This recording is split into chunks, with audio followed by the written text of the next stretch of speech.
পরবর্তী প্রজন্ম তারা তো আমি যেগুলো দেখছি তারা সেগুলো দেখতে পাবে না, থাকবে না। অর্থাৎ তাদের জন্য সংরক্ষণ করা, তারাও বোঝা, অনেকে অনেক জিনিস দেখেনি সেগুলো রাখা, প্রত্যেকের জন্য এটা, প্রত্যেকে কিছু না কিছু এ থেকে উপকার পাবে এবং তারা শিখবে, জানবে।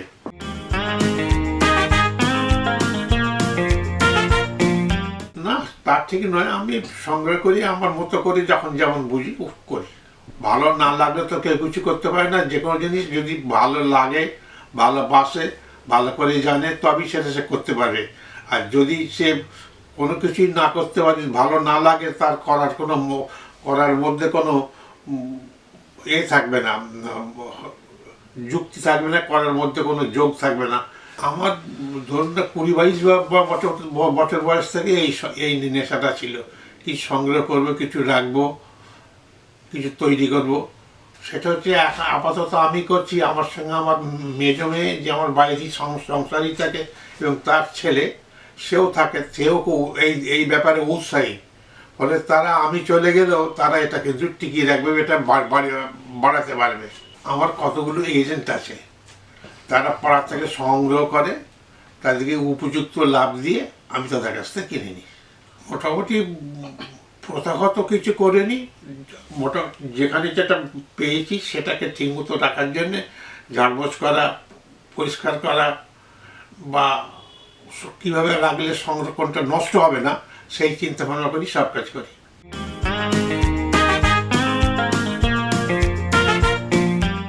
আমরা যখন পৃথিবীতে অল্প সময়ই থাকবো, কিন্তু এমন কিছু করে যাবো যে ভবিষ্যৎ প্রজন্ম তার থেকে কিছু পায়। তারা খুবই তারা এই বিষয়ে খুবই উৎসাহী এবং তারা চায় এটা আমি আরও ভালোভাবে চালিয়ে যাই।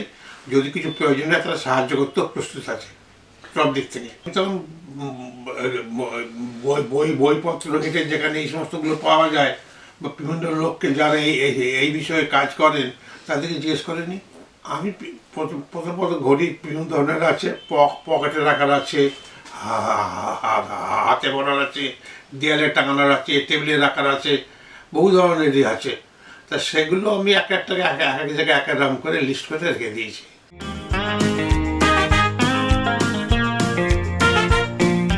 আমার একটা খাতা আছে, বড় খাতা, বড় ডায়েরি, তাতে লিখে রেখে দিয়েছি। আমি নিজে টুকটাক কিছু কাজকর্ম পারি, সারিয়ে নিই, মেকানিক্যাল হোক। আর আমি কাঠের কাজ তো নিজে পুরো করতে পারি, পুরো একটা মিস্ত্রির মতো।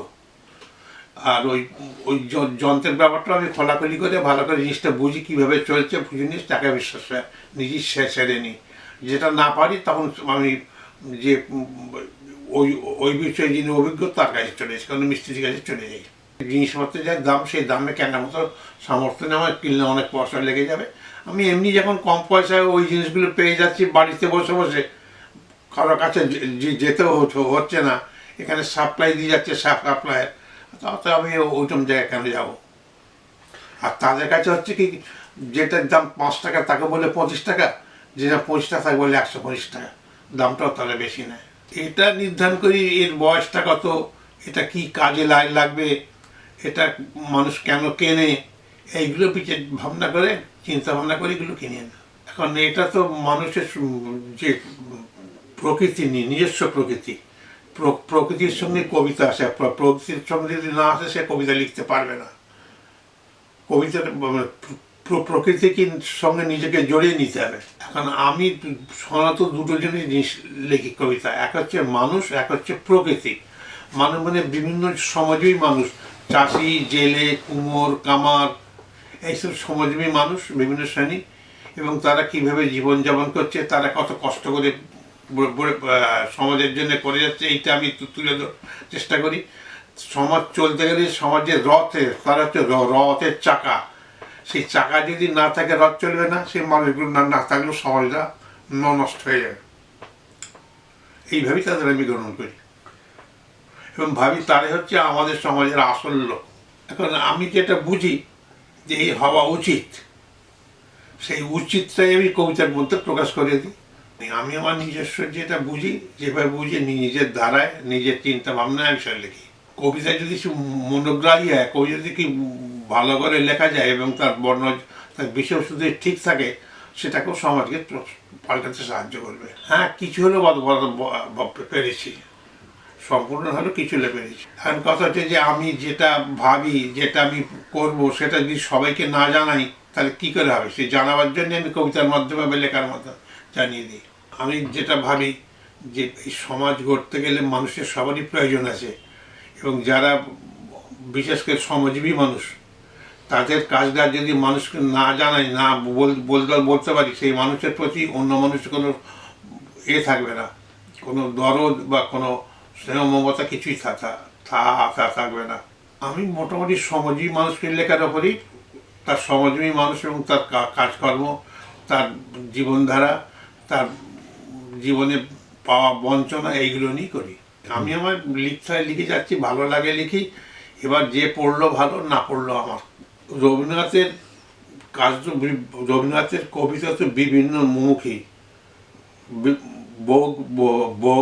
বহুধর্মী, অর্থাৎ প্রত্যেকটা কবিতার ভেতরেই তিনি সমাজটাকেও পাল্টে দেবার, সমাজটাকে রিমডেলিং করার চেষ্টা করে গেছেন। আমি ভাবি যখন এই মাস্টারমশাই সবাইকে শেখাবো, যারা শিখবে তা আমার কাছে ছোট, তাদেরকে কীভাবে ভালো করে সব জানা যায়, তারা যে সব জিনিসটা সুন্দরভাবে বুঝতে পারে, সেইভাবে আমি ঘরে চিন্তা ভাবনা করি। আমি যে সাবজেক্টগুলো পড়াতাম তার কন্টেস্টটা আমার কণ্ঠস্থ, মুখস্থ, তবু আমার ইচ্ছা প্রত্যেক দিন আমি বিভিন্ন বই, ওই সাবজেক্টের পরে বিভিন্ন বই আমি একবার করে চোখ বুলে কন্টেস্টটা জানার জন্য না, আমি চিন্তা করতাম কন্টেস্টটা কীভাবে তাদের সামনে আমি উপস্থাপনা করবো। এইটাই ছিল আমার চিন্তা। কারণ সবাই তো একই জিনিস পড়াবে, আমি যেটা পড়াবো সেটা ছেলেরা ঠিকমতো গ্রহণ করতে না পারে, সে পড়ার কোনো যুক্তি নেই। এবং আমি বিভিন্ন সময় বিভিন্ন ধরনের ছাত্র থাকে, কখনো খুব ভালো ছাত্র, কখনো মাঝারি মানের ছাত্র, খারাপ ছাত্র, তাদের কথা ভেবে সেই মতো আমি উদাহরণ সৃষ্টি করে তৈরি করি। যেমন ধরুন, একটা উদাহরণ দিয়ে বলছি, আপনি সায়েন্সের লোক, এই আমরা একটা ভ্যারিয়েশনে পড়ি, A varies as B, A equal to K B, কি মানে কনস্ট্যান্ট। তা কনস্ট্যান্টটা কেন আসবে? তো এইটা তো ওই আসবে বলে দিলেই তো হলো না, ছেলে থেকে বোঝাতে হবে কনস্ট্যান্টটা কেন আসবে। আমি বলে দিলাম যে একটা গাছ ডেলি আজকে যা ছিল তার ডবল হলো, তারপর দিন তার ডবল হলো, তার মানে কি ভ্যারিয়েশন ভ্যারি করছে ডবল হারে। তাহলে এই varies B equal to 2kb, দুগুণ করে বাড়ছে, তাহলে এইভাবেই কনস্ট্যান্ট আসছে। বা যেমন ট্রিগোনোমেট্রি পড়াচ্ছি, সাইন কস ট্যান কট, এটা মুখেই বলছে, কিন্তু জিনিসটা কি, ওইটা ত্রিকোণমিতি, ওই দিয়ে কোণটা কী করে মাপা যাবে, সেই জিনিসটা বুঝিয়ে দিই। যে একটা কোণ এমন জায়গায় আছে যার উপর কোণটা দাঁড়িয়ে আছে, ভূমিটা, তারপরে এতখানি খাড়া হয়ে দাঁড়ালে যে কোণটা তৈরি হবে সেটা হচ্ছে ওই কোণ। অর্থাৎ সাইন কস ট্যান কট দিয়েও আমি কোন কীভাবে মাপা যায় সেটা ছেলেদের বুঝিয়ে দিতে পারি। তখন যখন আমি শিক্ষকতা করতে যাই, আমার বয়স তখন 20, আর তখন পুরনো হায়ার সেকেন্ডারি ছিল, পাড়া গায়ের ছেলে অনেকে আমার চেয়েও বড়। এখন আমার চেয়েও বড় হলো, আমি কিন্তু ভাবি যে আমি মাস্টারমশাই, ওরা ছাত্র, অর্থাৎ বয়স বড় আমার কাছে ফ্যাক্টর নয়, ওরা ছাত্র আমার কাছে শিখবে, এবং তাদের সেই মতোই আমি পড়াতাম এবং সেই মনোভাব নিয়েই দেখতাম। এমনকি বদমাইশি করে, দুষ্টুমি করলেও বকাসকা করতাম। এটা আমার করা উচিত বলে আমি মনে করি, তাই করি। লেখাটা কি শুরু হয়েছিল যখন আমি শিক্ষকতা শুরু করি, অর্থাৎ এই 32, 35, 36 বছর বয়স থেকে লেখালেখিটা বেশি করে করি। তার আগে টুকটাক কিছু লিখতাম। এখন আমি যেটা আছে ঠিক গ্রামও নয়, শহরের মাঝামাঝি জায়গা। কথা মানুষ যখন যে জায়গায়, এখন শিক্ষার একটা মূল উদ্দেশ্য হচ্ছে পরিবর্তিত পরিস্থিতিতে নিজেকে খাপ খাইয়ে নেওয়া। সেই কথা ভেবেই আমি এখানে যেমন পরিস্থিতি, সেই পরিস্থিতি আমি চলি। আগে যে পরিস্থিতি ছিল, যেখানে ছিলাম, সেই পরিস্থিতি নিয়ে চলতাম। শিক্ষাই এইটাই দেয় যে পরিবর্তিত পরিস্থিতিতে তোমাকে নিজেকে পাল্টে নিতে হবে। আমি যেটা পাই সেটাই নিয়ে নিই, দেখি হ্যাঁ পুরোটা রাখার যোগ্য, নিকে সেটা রেখে দিই। আমি তা করছি না, আমি বিষয়ভিত্তিক, পয়সাগুলো এক জায়গায়, অন্যান্য জিনিসগুলো এক ধরনের জিনিসগুলো এক জায়গায়, কিছু মডেল এক জায়গায়, কিছু জীবজন্তুর প্রতিকৃতি, সেগুলো এক জায়গায় এইভাবে আমি এগুলো রাখে। আমি ধুয়ে মুছে পরিষ্কার করে রাখি, ঝেড়ে পুছে রাখি যাতে ভালো থাকে। আমার মেসেজ হচ্ছে, এখানে সংসারে এসেছো, সংসারের জন্য সংসারের প্রত্যেকটা লোক তোমার জন্য কিছু না কিছু করেছে, অতএব প্রতিদানে তুমি তাদের জন্য তারও বেশি কিছু করে যাও। এই যে আজকে আমি লেখাপড়া শিখেছি, আমার বাবা হয়তো বই কিনে দিয়েছেন, 3-4টা মাইনে দিয়েছেন, কিন্তু আমাদের যারা পড়াবেন সেই মাস্টারমশাই, তাদের টাকাটা গভর্নমেন্ট নিচ্ছে, আর গভর্নমেন্ট নিচ্ছে মানে আমাদের ট্যাক্স নিয়ে টাকা। তার মানে আমি সাধারণ মানুষের টাকায় আমি লেখাপড়া শিখেছি, আমার বাবার 1 লাখ পয়সায় নয়। অতএব সেই লোকগুলোর জন্য বাবার প্রতি যখন কোনো কর্তব্য থাকে, যে সমাজের লোকগুলো আমার জন্য কিছু পয়সা খরচা করছে, চাঁদা দিয়েছেন, তাদের জন্য কিছু করা উচিত।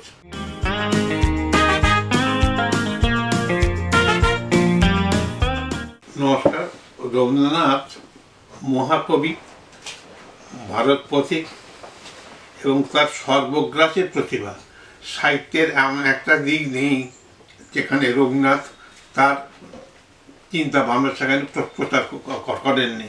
প্রত্যেকটা জিনিসই, ছোট গল্প, উপন্যাস, কবিতা, নাটক, সাহিত্যের যতগুলো ধারা আছে প্রত্যেকটা ধারাকে তিনি পুষ্ট করেছেন।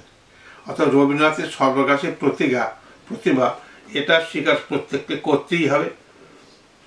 এবং প্রত্যেকটা শুধু সর্বগ্রাসী এক ধরনের বললে হবে না, প্রত্যেকটা উৎকর্ষও আছে। আমরা মিল্টনকে বড় সাহিত্যিক বলি, বড়, তিনি কিন্তু একটা ধারায় মাত্র কবিতায় বা না এতে। আমরা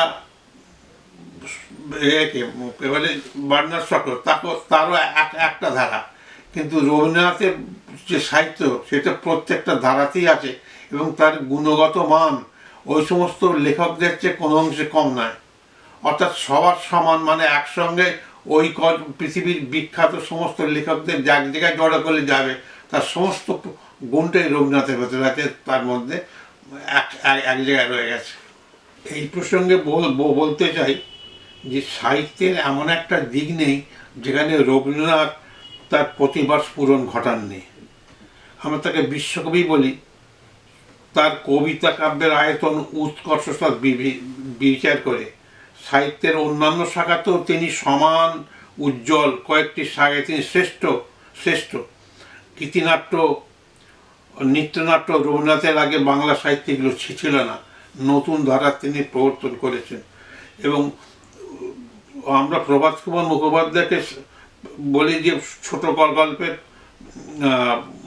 বড় একজন লেখক, কিন্তু প্রভাত কুমার মুখোপাধ্যায় কিন্তু রবীন্দ্রনাথকে অনুসরণ করেছে। রবীন্দ্রনাথের গল্প লেখার ধারাটা নিজের মধ্যে নিয়ে সেটাকে আলাদাভাবে একটু পরিস্ফুটিত করেছেন।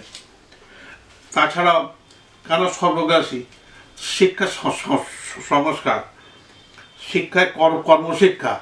এই যে আমাদের কিছুদিন আগেও এই স্কুলে কর্মশিক্ষা এখন এই সাবজেক্টটা আছে, কিন্তু ওইটা রবীন্দ্রনাথই প্রথম বিশ্বভারতীতে শুরু করেছিলেন শ্রীনিকেতন তৈরি করে, শিল্প নিকেতন তৈরি করে, সেখানে তিনি এই ধারাটা তৈরি করেছিলেন।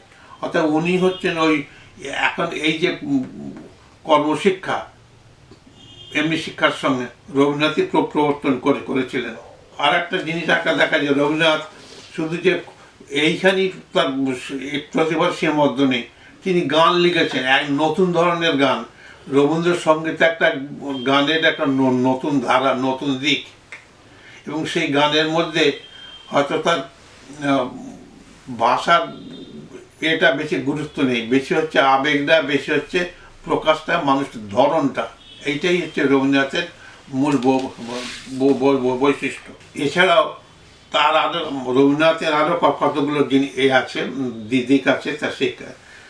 রাষ্ট্রচিন্তা, ভাষাতত্ত্ব, আন্তর্জাতিকতাবাদ, আন্তর্জাতিকতাবাদ, সর্বত্রই তার গমন অতীত। রবীন্দ্রনাথের ইন্টারন্যাশনালিজম বিশ্ববিখ্যাত। তিনি গানের মধ্যে দৈনন্দিন আমাদের প্রতি মুহূর্ত অবস্থান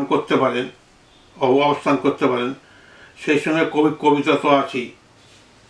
তাকে আমি বলি যে ছিলে, এটা হচ্ছে আমার কথা, ছিলে তুমি কাছে, আছো তুমি সব সময় কাছে কাছে, বিদ্যালয়, মহাবিদ্যালয়, বিশ্ববিদ্যালয়, কোথায় নয়। আছো জন্মদিনে, আছো অন্নপ্রাশনে, যৌবনে, বিবাহে, আছো মরণে, আছো সমাজ গঠনে, রাষ্ট্র গঠনে, পল্লী সংগঠনে। হতাশার অন্ধকূপে ডুবে থাকা মন মারা মানুষকে উৎসাহ দিতে, বদ্ধকক্ষে শকুনিকে মুক্তির আলো আলো দেখাতে আছো তুমি সাথে সাথে।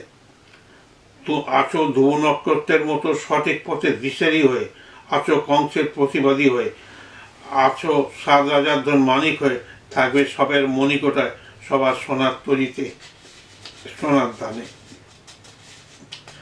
রবীন্দ্রসঙ্গীত একটা নতুন ধারা, আগে আমি বলেছি এই ধারার সঙ্গে কোনো ধারার মিলই নেই। এটা এখানে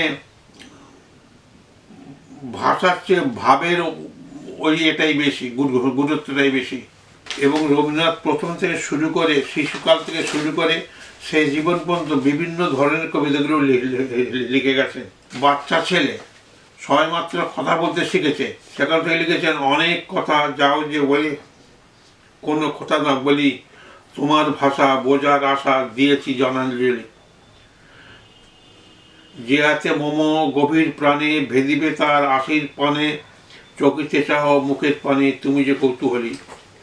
এই যে প্রত্যেকটা জায়গায় তার অবস্থা, শিশু বড় হয়েছে, বালক হয়েছে, তাই তখন তার একটু একটু ধারণাটা আলাদা। তখন সেই বীর পুরুষের মতো তারও মনোভাবটা, ওই যে কখনো চাপার গাছে চাপা হয়ে ফুটতে যায়, রবীন্দ্রনাথ তখন নিজেকেই শিশু হয়ে যান। না হলে এইভাবে লেখা যায় না। শিশুর মতো মন না হলে শিশুর কথা বলা যাবে না। তারপরে বালক পর কিশোর, একদিন প্রভাতে অনাগত ভবিষ্যৎ, বর্তমান সমাজে সিংহবত ধরাবাড়ে নির্ভরের স্বপ্নভঙ্গ। তাই কবি গেয়ে ওঠেন, আজি এ প্রভাতে কবির কর, কেমন পশিল প্রাণের পর। আবার কিশোরের পরই তারপরে যৌবনের উচ্ছলতা, আমরা নতুন যৌবনের দূত, আমরা চঞ্চল, আমরা অদ্ভুত, আমরা বেড়া ভাঙি, আমরা অশোক বনের রাঙা নেশায় রাঙি, ঝঞ্ঝার বন্ধন ছিন্ন করে দিই আমরা বিদ্যুৎ, আমরা করি ভুল, অগাধ জলে ঝাঁপ দিয়ে জুজিয়ে পাই কুল, যেখানে ডাক পড়ে জীবন মরণ ঝরে আমরা প্রস্তুত। এই জীবনের নারীর সৌন্দর্য, পুরুষের দৃষ্টি, যৌবনের অভিব্যক্তি মানুষের মধ্যে আমরা পাই। শুধু বিধাতার সৃষ্টি নহ তুমি নারী, পুরুষ গড়েছে তোমাদের সৌন্দর্য সঞ্চারী, আপন অন্তর হতে বসে কবিগণ সোনার উপযুক্ত উপমা সূত্রে বুনিছে বসন, সপিয়া তোমার পরে নতুন বনিবা, অমর করেছে শিল্পী তোমার প্রতিমা। কত বর্ণ, কত গন্ধ, ভূষণ কত না, সিন্ধু হতে মুক্ত অনেক খনি হতে সোনা, বসন্তের বনতে আছে পুষ্পভাগ, চরণ রাঙাতে কাঠ কীট দেয় প্রান্তা। লজ্জা দিয়ে শয্যা দিয়ে আবরণ, তোমার দুর্লভ করে চোখপন, পড়েছ তোমার পরে প্রদীপ্ত বাসনা, অর্ধেক মানব তুমি অর্ধেক কল্পনা। এই চৈতালিতে এটা আছে দ্বিতীয় খণ্ডে। আবার কখনো যৌবনের আকর্ষণ তীব্র হয়ে প্রকাশ করেন, যৌবন সরসিনী রে মিলন শতদল, কোন চঞ্চল বন্যায় টলমল। একটা গান এটা, সরম রক্ত লাগে তার গোপন স্বপ্ন জাগে, গন্তারি গন্ধকে সরমাঝে এক বিন্দু নয়ন জল। আবার দেখুন এইখানে দেখছি রবীন্দ্রনাথ তার নাতনির পৌত্রীর বিবাহে গাইলেন, অগবধূ সুন্দরী তুমি মধু মন্দিরী, পুলকিত চম্পার লহ অভিনন্দন, পর্ণের পাত্রে ফাল্গুন রাত্রে মুকুলিত মল্লিকা মাল্যের বন্ধন, নেচি বসন্তের অঞ্জলি গন্ধের, পলাশের কুমকুম চাঁদনীর চন্দন, পলাশের কুমকুম চাঁদনীর চন্দন। পালগুলের হিল্লোল, শিরিষের হিল্লোল, মঞ্জুল বল্লীর বঙ্কিম কঙ্কনে, উল্লাস উত্তরণে বেণুগম্বন গন্ধ, বেণুগণ কল্লোলে কম্পিত কিশলয়ে মলয়ের চুম্বন, কম্পিত কিশলয়ে মলয়ের চুম্বন, তব আঁকি পল্লবে দিও আঁকি বল্লভে। গগনের নবনীল স্বপ্নের অঞ্জন।